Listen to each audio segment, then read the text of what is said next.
Understanding, Roll One's Eyes, a guide for English learners. Hello, everyone. Welcome to our English language learning channel. Today, we're going to explore a common English phrase, roll one's eyes. This phrase is widely used in everyday conversation, and understanding it will help you better grasp the nuances of English communication. Roll one's eyes is a non-verbal expression that involves moving your eyes upwards or around in a circle. This gesture is often used to show disbelief, annoyance, or impatience.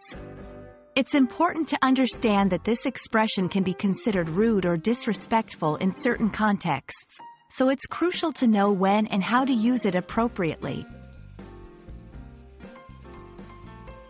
Let's look at some examples to understand how roll one's eyes is used in different contexts.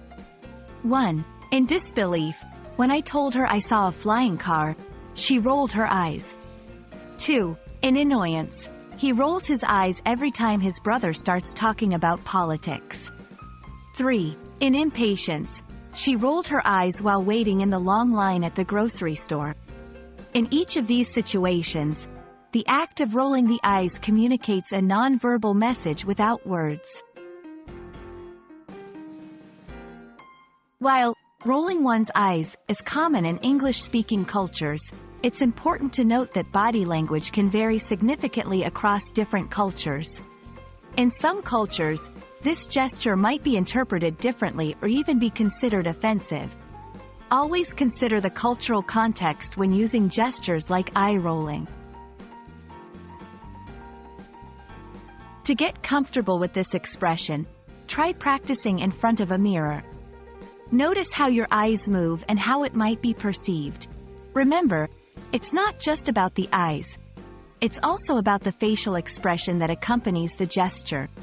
When used in the right context, this expression can add nuance to your communication. We hope this video helps you understand and use the phrase, roll one's eyes, appropriately in your English conversations. Remember, learning a language is not just about words but also about understanding cultural nuances and non-verbal communication. Happy learning, and don't forget to practice.